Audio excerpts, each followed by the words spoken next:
দেখো এই ইমপ্রপার ইন্টিগ্রালটির রেজাল্ট কিভাবে খুব সহজেই তিনটি ধাপে নির্ণয় করা গেছে।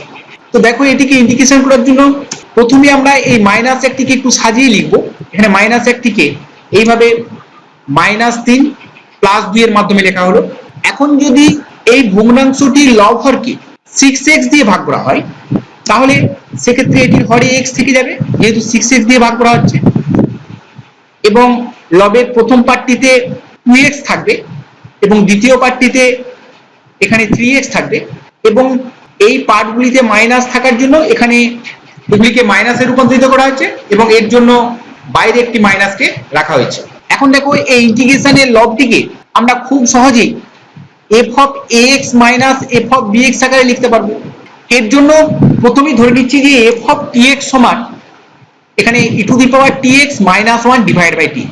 সুতরাং ইন্টিগ্রেশনের এই লবটিকে আমরা খুব সহজেই লক্ষ্য করে দেখো এইভাবে লিখতে পারবো, অর্থাৎ e⁻tx - 1 / tx। কোনো একটি নির্দিষ্ট সময়কালের ইন্টিগ্রেশন করার পরে যেভাবে রেজাল্টটি পাওয়া যায় সেইভাবে এটিকে সাজিয়ে লেখা হয়। এখন লক্ষ্য করে দেখো এটিকে আমরা f(tx) হিসেবে ধরেছিলাম, এর জন্য এটির মান f(tx) লিখে দেওয়া হলো। তাহলে f(tx) এটি কোন অপেক্ষকের ইন্টিগ্রেশন?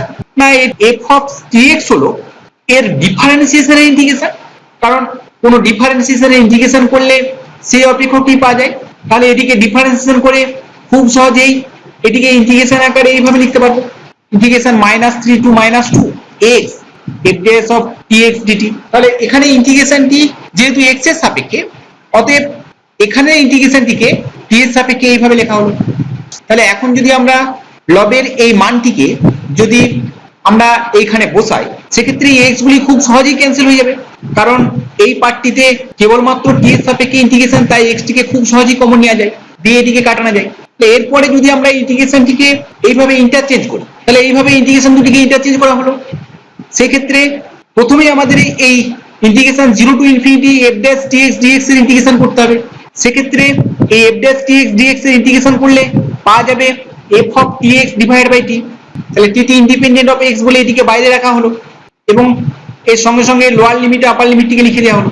তাহলে এখন এই পোরশনটি কিন্তু ইন্ডিপেন্ডেন্ট অফ t হয়ে যাবে, এর কারণ এখানে আপার লিমিট ∞ বা লোয়ার লিমিট 0 বসালে এক্ষেত্রে এটি পরিবর্তিত হয়েছে।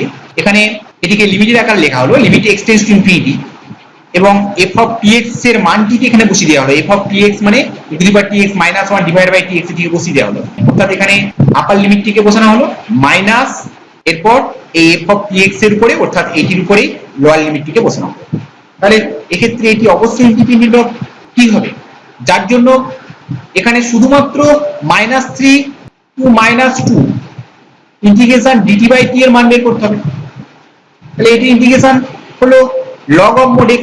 তাহলে log of mod x এই ক্ষেত্রে যদি আপার লিমিট লোয়ার লিমিট বসানো যায় তাহলে এই ক্ষেত্রে এটির মান হয়ে যাবে log of 2/3, কারণ এই ক্ষেত্রে এই লিমিটটির মান খুব সহজেই প্রমাণ করা যায় যে এটির মান 0 হবে। কারণ লক্ষ্য করে দেখো এই tx গুলির ক্ষেত্রে t এর সীমাটি হলো -3 থেকে -2 এর মধ্যে, অর্থাৎ t সর্বদাই নেগেটিভ। তাহলে যেহেতু t নেগেটিভ, অতএব limit x tends to ∞ e⁻tx - 1 / tx L'Hospital রুলসের সাহায্যে খুব সহজে বলা যায় এটির মান 0। এবং এই ক্ষেত্রে যদি tx টিকে z হিসাবে ধরা হয় তাহলে এটি হয়ে যাবে limit z tends to 0 e⁻z - 1 / z, যার মান 1। তাহলে এই ক্ষেত্রে এই টোটাল রেজাল্টটি সমান -1, এই -1 এর সঙ্গে -1 গুণ হয়ে +1 হলো এবং এর ফলে এটি রেজাল্ট হলো log of 3। তো লক্ষ্য করে দেখো ইন্টিগ্রেশনটির মান নির্ণয় করার জন্য আমরা প্রথমে ইন্টিগ্রেশনটিকে এইভাবে সাজিয়ে লিখেছিলাম, অর্থাৎ integration 0 to ∞ f(ax - f(bx) / x dx। অর্থাৎ যদি কোনো ইন্টিগ্রেশনকে এইভাবে সাজিয়ে লেখা যায় সেক্ষেত্রে এটির রেজাল্ট হয় -log of b/a into f(∞ - f(0)।